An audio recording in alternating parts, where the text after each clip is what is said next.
Bonjour à toutes et à tous, ici Monsieur Lambda et je me trouve en compagnie de la nouvelle Renault Captur Cru 2024. Oui, c'est un petit peu déboussolant, je vous l'accorde, parce que cette Captur elle a énormément changé. On est sur une présentation statique bien entendu. On va détailler ce qui se passe au niveau du changement de carrosserie à l'avant, à l'arrière et aussi à l'intérieur. Et on va essayer de prendre le temps de se familiariser un tout petit peu avec ce nouveau Captur qui a quand même pas mal changé.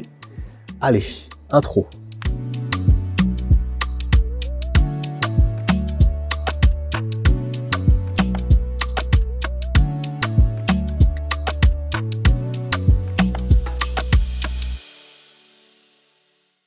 Faisons très brièvement les présentations avec cette Captur. Le Renault Captur, c'est le crossover urbain de Renault, sorti en 2013. Il a été produit sur l'ensemble de sa carrière à plus de 2 millions d'exemplaires. Et là, on est sur le restylage de mi-carrière de la deuxième génération de Captur. Un restylage qui intervient en plein milieu de la Renaulution. Donc il y a forcément un petit air de famille avec les dernières productions de Renault, Clio, Rafale, Scénic en tête. Et au niveau de ce restylage, ils nous ont fait le même coup de la Clio. Une transformation en profondeur de la face avant qu'on va détailler dès maintenant. On dirait qu'ils sont quasiment repartis d'une feuille blanche.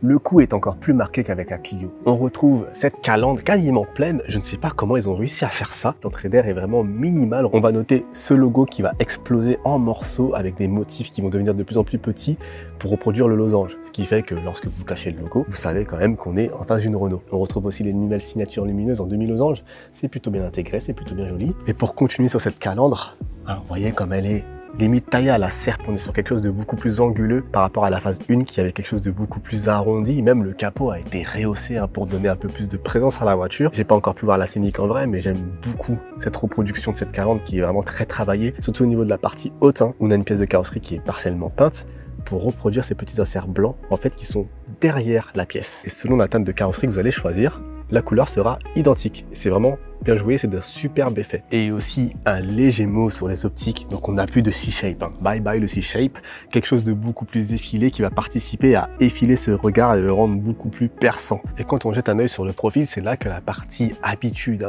où il faut de nouveau se familiariser avec la Captur, explose un peu plus, puisqu'on a une face arrière qui n'a pas énormément changé.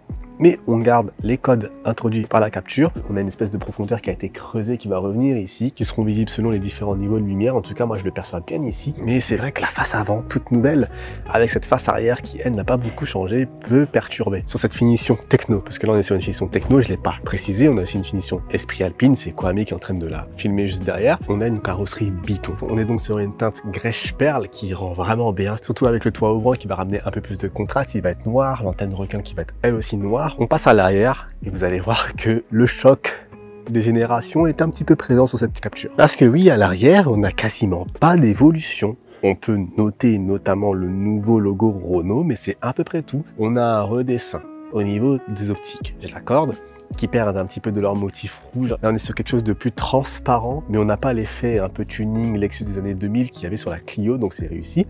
Mais on récupère le C-shape. Et ça fait un petit peu combat de génération avec l'avant. Ça fait assez étrange, il faudra s'y habituer, d'avoir cette arrière un petit peu d'une ancienne génération, de pré-Renaulution, qui va aller se frotter avec cet avant beaucoup plus agressif, beaucoup plus anguleux, beaucoup plus ferme. Parce que là, même les rondeurs, on commence à les retrouver à l'arrière. Donc il n'y a pas eu de travail sur la carrosserie qui a été effectué. Mais on peut noter un nouveau pare-choc qui est plus dynamique, plus sportif, et ça c'est une bonne chose. Et à l'intérieur, on est sur une évolution tout en douceur, mais il y a une excellente nouvelle. On récupère l'Opère Airlink, le nouveau système d'exploitation propulsé par Google, sur cette Captur. C'était pas le cas sur la nouvelle Clio, là on l'a, donc on a tout ce qui se fait de mieux actuellement au niveau technologique chez Renault, et c'est une très bonne nouvelle parce que je le dis souvent, on est pour moi parmi les meilleurs systèmes d'exploitation dans l'automobile actuelle. En face de moi, derrière le volant, j'ai une instrumentation numérique qui prend toute la largeur du combiné, et un volant, par contre, qu'on connaît, nouveau logo dessus. Je vais faire un petit peu le focus sur les touches que j'ai à gauche, puisqu'on a un bouton qui permet d'arriver au raccourci des aides à la conduite, et si j'appuie 2 fois, s'active un profil perso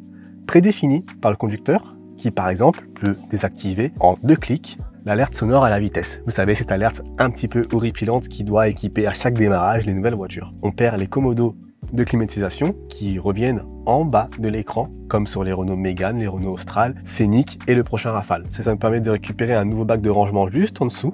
Donc on a des rangements en 3 étages, ici, ici et là, en dessous de la console flottante qu'on connaissait déjà sur la phase 1. On va avoir un toit ouvrant sur cette finition techno et je vais vous parler des sièges parce que c'est assez intéressant. Ils sont très confortables, très bien dessinés, très doux à l'usage et je me pousse pour vous montrer. On va voir ce petit rappel sur le siège avec le logo Renault qui est subtilement intégré. On est sur un intérieur très qualitatif de la part de Renault. À l'arrière, pareil, pas de grands changements. Par contre, on peut noter, et c'est l'un des avantages par rapport à la concurrence, la présence d'une banquette coulissante sur plus de 15 cm.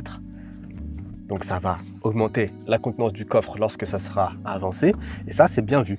Surtout que c'est plutôt habitable pour un crossover urbain. On est sur le segment V, il faut le rappeler, malgré les dimensions assez grosses de cette Renault Captur, j'ai de la place. Au niveau de la tête, au niveau de la garde-toit, j'ai ce qu'il faut. Au niveau des genoux, j'ai aussi ce qu'il faut. Et une place du milieu qui n'est pas tant une punition que ça, puisqu'on a un tunnel de servitude qui reste assez réduit. Bon, on ne pourra pas mettre 3 adultes là-dedans, faut pas rêver, mais ça reste correct. Au niveau du coffre, pas de grands changements. On reste à 406 litres minimum avec un double fond et lorsqu'on avance les sièges, on sera à 522 litres et avec une telle contenance, ça en fait le champion incontesté de la catégorie. On terminera sur les motorisations. Là, je suis en présence de la motorisation E-Tech Full Hybride de 145 chevaux. Elle sera accompagnée de 3 autres motorisations. Le TCE de 90 chevaux, le TCE GPL de 100 chevaux et le mild hybride 1,3 litre TCE de 160 chevaux. Ça risque d'être ma version préférée.